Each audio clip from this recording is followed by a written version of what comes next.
के सैद्धांतिक सत्र का आज 64वां भाग है। आज का जो विषय है वो अष्टांग योग का नियम।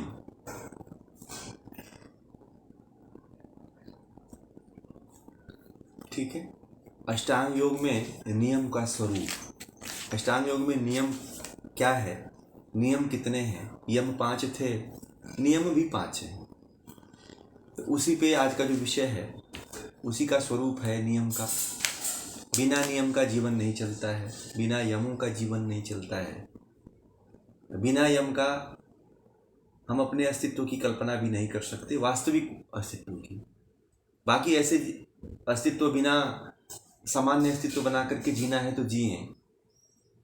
बाकी अगर वास्तविक अस्तित्व बना के रखना है तो फिर बिना इन यम और नियमों के वास्तविक अस्तित्व की बात नहीं की जा सकती।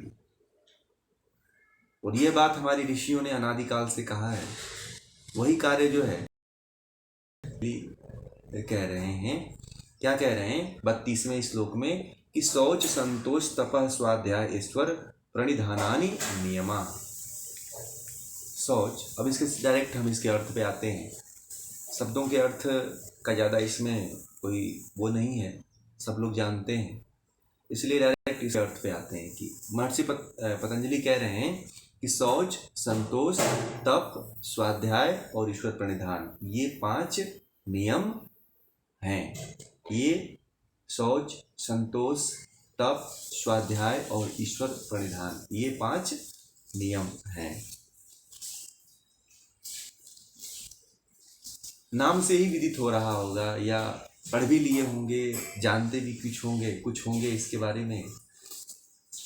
कैसे इसको अपने व्यवहारिक जीवन में हम प्रयोग करना चाहिए, हमें कैसे लागू करना चाहिए, किस तरह से इस पे जीवन को चलाना चाहिए, थोड़ा यही कथन दिखाई देता है।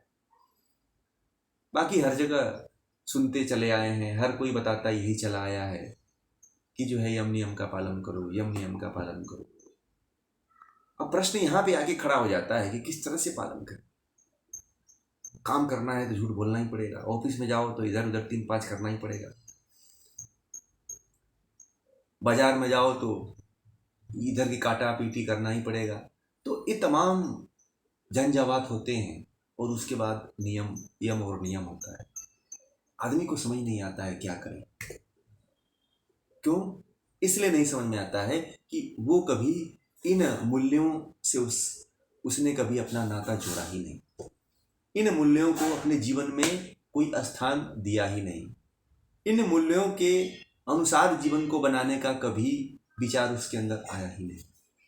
वो ये कहता है कि चल लेने दो ना, जीवन तो चल ही रहा है, क्या कमी है, क्या परेशानी है, सब कुछ है मेरे पास, रुपए हैं, धन है, दौलत है, क्या कमी है, कि क्या जरूरत पड़ गई इन सबको करने की, क्या मिलेगा इससे, इसको करने से कौन सा ईश्वर मिल जाएगा, इसको करने से हमें कौन सा बहुत बड़ा धन मिल जाएगा, हमको क्या लाभ होने वाला है। ये फालतू की चीजें हैं, ये बकवास चीजें हैं। ये जो सांसारिक लोग हैं, जो अवसरवादी लोग हैं, वो इस तरह की बातें किया करते हैं। और जो आदर्शवादी होता है वो ये कहता है नहीं, कुछ भी हो जाए हमें इन नियमों का पालन अपने जीवन में करना ही करना है। क्योंकि जो इससे पहले महान लोग हुए हैं, जिनको हम देवी देवता बना करके, ईश्वर बना करके, मंदिर बना करके जिनको पूजते हैं, उनका अगर कोई रास्ता रहा है, उनका अगर कोई मुख्य ध्येय रहा है, उनका नियम और यम रहा है, तो वो यही रहा है, यम और नियम, जिस पे वो अपने जीवन को चलाएं, जिस पे अपने जीवन को उन्होंने आगे बढ़ाए। इसलिए हमें इन मूल्यों को छोड़ना नहीं, इन मूल्यों से परिचय करना है, इन मूल्यों को अपना जीवन शैली बना लेना है, दिनचर्या बना लेना है। इन नियमों को खाते पीते, उठते बैठते, सोते जागते सब में समाहित कर लेना है। फिर तब जाकर के जब हम समाहित करेंगे, तब एक जो नए कुंदन रूपी शरीर का, कुंदन रूपी विचार का, कुंदन रूपी मनुष्य का निर्माण होगा। दिव्य, उच्च, तेजोमय, प्रकाश का एक पुंज जो उदय होगा, वही हमारे जीवन की सार्थकता होगी, वही हमारे जीवन का मुख्य उद्देश्य होगा, इन यम नियमों के पालन करने से। तो शौच, शौच क्या है? शौच मतलब शुद्धि। शौच का अर्थ होता है शुद्धि, शोधन। तो शौच दो प्रकार की होती है, एक बाह्य शुद्धि और दूसरा आंतरिक शुद्धि। बाह्य शौच, आंतरिक शौच, बाह्य शुद्धि, आंतरिक शुद्धि, दो तरह की शुद्धि होती है। अब बाह्य शुद्धि किसको कहते हैं? शरीर को, वस्त्र, पात्र, स्थान, खान पान, धनोपार्जन को पवित्र रखना, ये बाह्य शुद्धि है। या फिर इसको ऐसे कह सकते हैं, वस्त्र, स्थान, पात्र, भोजन आदि को शुद्ध रखना, या फिर जो षटकर्म के द्वारा जो तीनों दोष हैं, ये भी मल ही कहे जाते हैं। तो इन मलों से शुद्ध करना बाह्य शौच है। जो मैल बैठा हुआ रहता है, नाखून है, पैरों में जो गंदगी लगी रहती है, धूल कण है ना, मैल है, हमारे नौ छिद्रों से प्रतिक्षण जो है मल ही, तो इसकी बार बार शुद्धि करना, ये जो है बाह्य शुद्धि की श्रेणी में आता है। बाह्य शुद्धि तो करना बड़ा आसान है, बाह्य शुद्धि को करना सभी कर लेते हैं, लगभग थोड़ा सा कोई प्रयत्न करे तो बाह्य शुद्धि को कर सकता है। परंतु जो आंतरिक शुद्धि है, दूसरी जो है आंतरिक शुद्धि है, इसको करना बड़ा ही मुश्किल है। आंतरिक शुद्धि क्या है उसको जानना जरूरी है। आंतरिक शुद्धि क्या है? अविद्या, मिथ्याभिमान, राग, द्वेष, काम, क्रोध, मद, लोभ, मोह आदि को दूर करना, ये क्या है? आंतरिक शुद्धि है। अब कितने लोग जानते हैं कि ये भी एक गंदगी है? ये तो सभी लोगों को पता है कि केवल नहा लो, साबुन लगा लो, नहा लो, तौली से पोंछ लो, बस हो गया, बाहरी शुद्धि हो गई। गंगा में जाओ, डुबकी लगा लो, बस शुद्धि हो गई। ये शुद्धि इससे होती है क्या? संत रविदास जी ने कहा है कि मन चंगा तो कठौती में गंगा। मन शुद्ध होना चाहिए। और मन शुद्ध किससे होता है? ये जो अविद्या है, मिथ्या है, मिथ्या ज्ञान जो भरा पड़ा है, जो काम है, क्रोध है, लोभ है, मद है, मत्सर है, मात्सर्य है, ये जो क्या है, ये भी कहा है कि मल है, आंतरिक मल है ये। इन मलों को बाहर कर दो आप।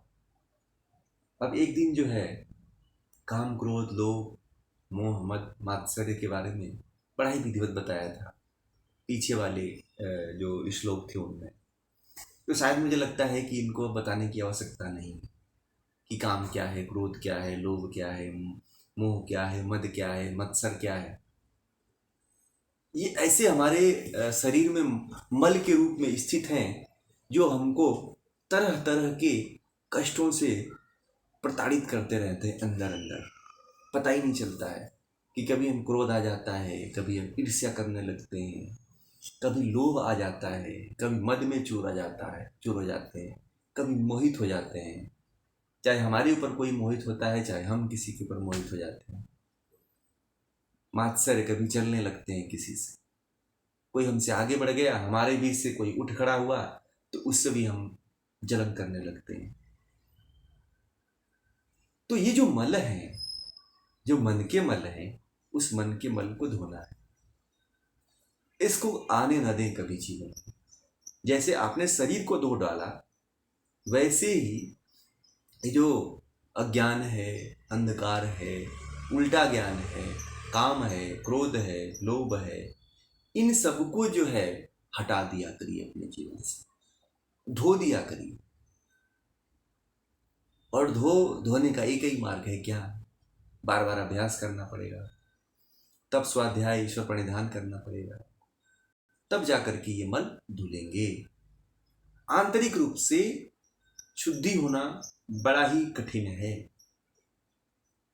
जो बड़ा ही प्रयत्नशील जो साधक होता है, जो इसमें लगा ही रहता है, वही इसको शुद्ध कर भी पाता है, अन्यथा नहीं कर पाता है।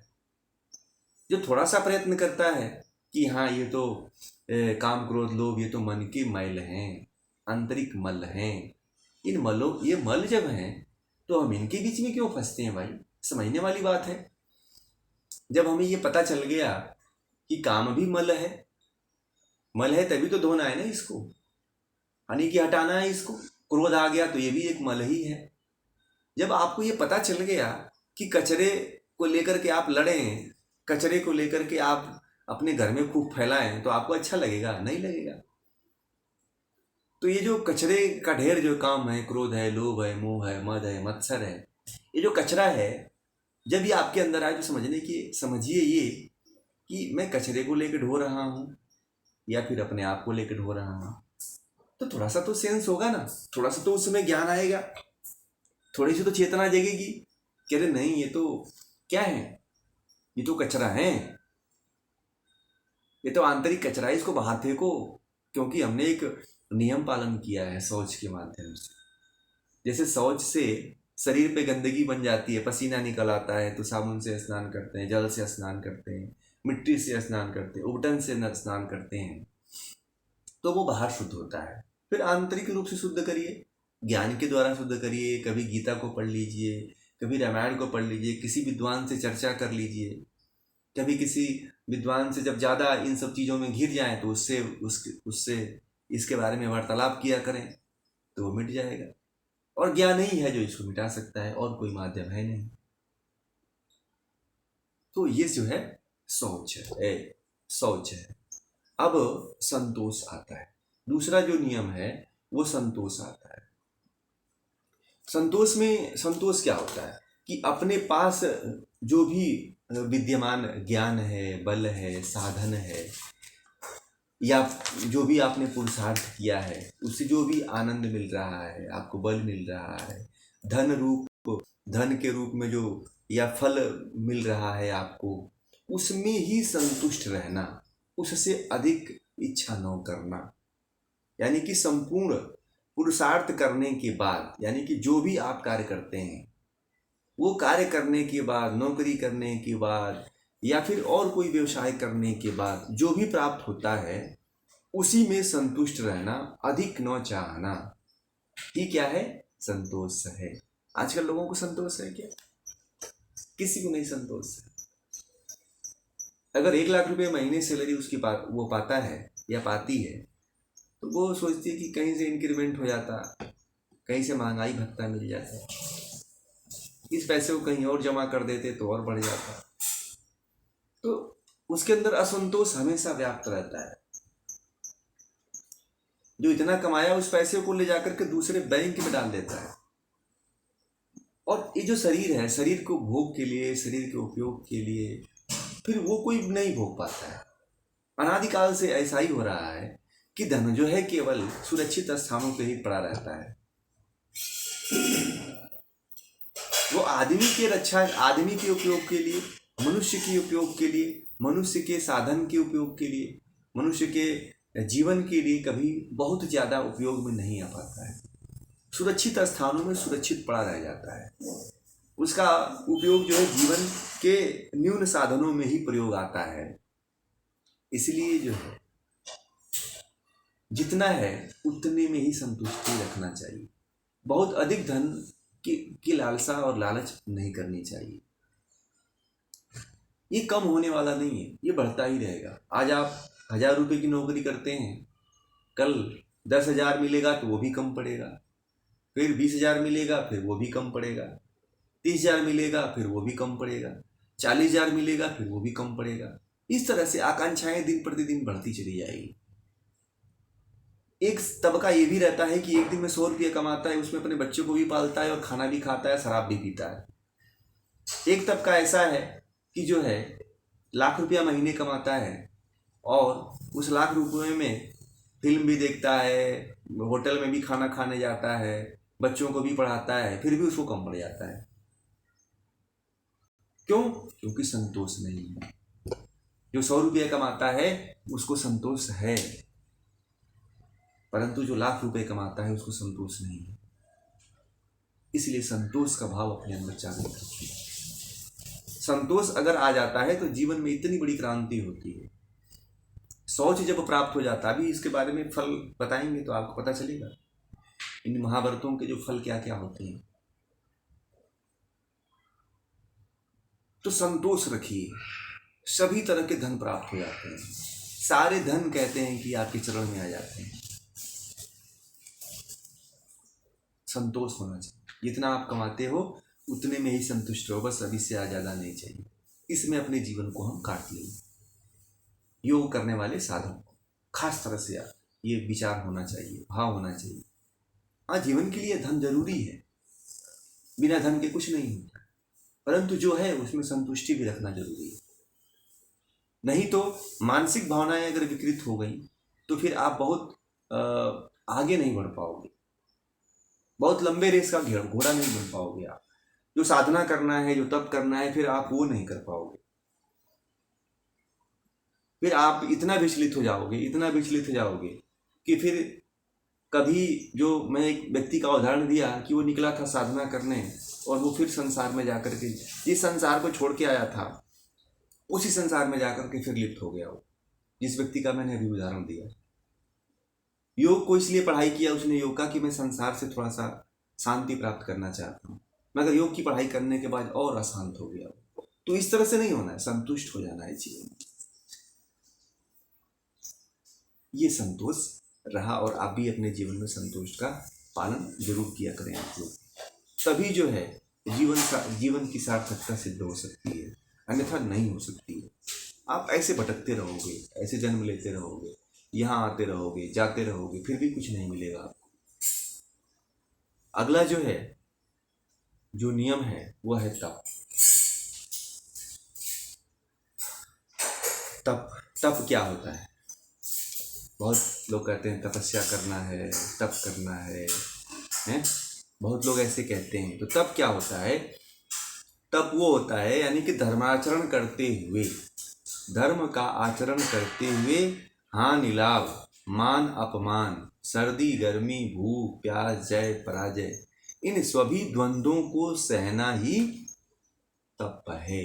कहते हैं तपो द्वंद्वम सहनम, द्वंद्वों को सहना ही तप है।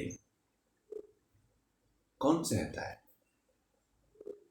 थोड़ी सी गर्मी होता है तो तुरंत एसी चालू कर लेते हैं, थोड़ी सी ठंडी लग जाती है तो कूलर चालू कर लेते हैं, थोड़ी सी भूख लग जाती है तो तुरंत जो है ऑर्डर कर देते हैं, ये तुरंत ऑर्डर करो, पिज्जा है, बर्गर है, होटल से खाना मंगा लो, इसको ही आज खा लेते हैं। सहनशीलता खत्म हो गई, सहन करने की क्षमता खत्म हो गई। थोड़ा सा जो है लाभ होता है तो इतना खुश हो जाते हैं, थोड़ी सी हानि होती है तो इतना खुश होते हैं, हाँ हानि होती है तो रोने लगते हैं, लाभ होता है तो प्रसन्न हो जाते हैं।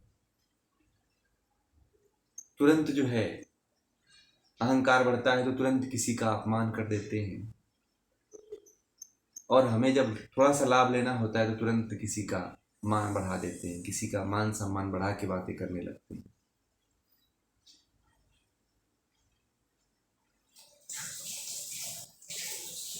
भूख लगती है तो पूरा भरपेट भोजन कर लेते हैं।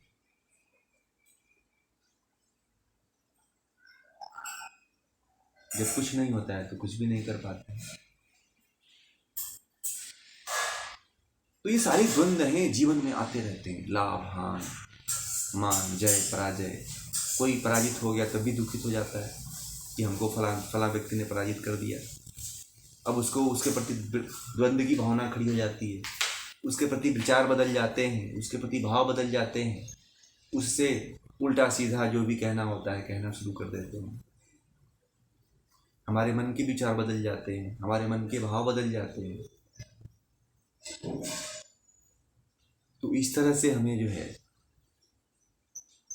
सभी द्वंद्वों को सहना है, तभी हम तप को प्राप्त हो पाएंगे, अन्यथा नहीं प्राप्त हो पाएंगे। जितने भी जीवन में कभी आपको ऐसी ऐसी घटनाएं आती हैं तो उनको कभी कभी सह लिया करिए। गर्मी को सह लीजिए, ठंडी को सह लीजिए, धूप को सह लीजिए, बरसात को सहन कर लीजिए। सहन करने की क्षमता आना चाहिए, तप करना चाहिए जीवन में। इस तप का पुण्य मिलता है। जो व्यक्ति तप नहीं करता है वो साधना में आगे नहीं बढ़ सकता, वो साधना को नहीं प्राप्त कर पाता है। फिर हम बाहर से देखते हैं, अरे उस फलां व्यक्ति ने तो ये सिद्धि प्राप्त कर लिया, उस व्यक्ति ने योग में बहुत अच्छा बात करता है, योग की बड़ी बड़ी बातें करता है। आप थोड़ा करके देखो ना, तो फिर आप भी पहुंच जाओगे। दूसरे को मत देखो कि दूसरा कहाँ तक पहुंच गया, आप अपने आप को देखो कि मैं कहाँ तक पहुंच। आप इन गुणों को धारण करिए अपने जीवन में, इन गुणों का पालन करिए अपने जीवन में, फिर देखिए आप कहाँ पहुंच जाए।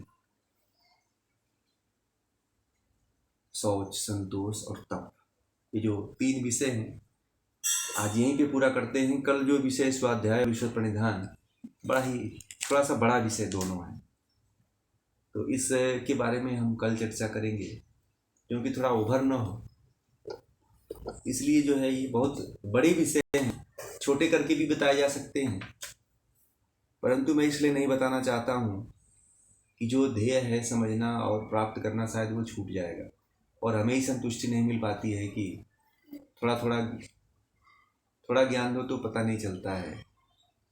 जितना लोगों को दिया जाए उतना सही रहेगा, सार्थकता सिद्ध होगी। इसलिए जो इस पे 2 जो बिंदु हैं, स्वाध्याय और ईश्वर प्रणिधान, बहुत ही इम्पोर्टेंट विषय हैं दोनों।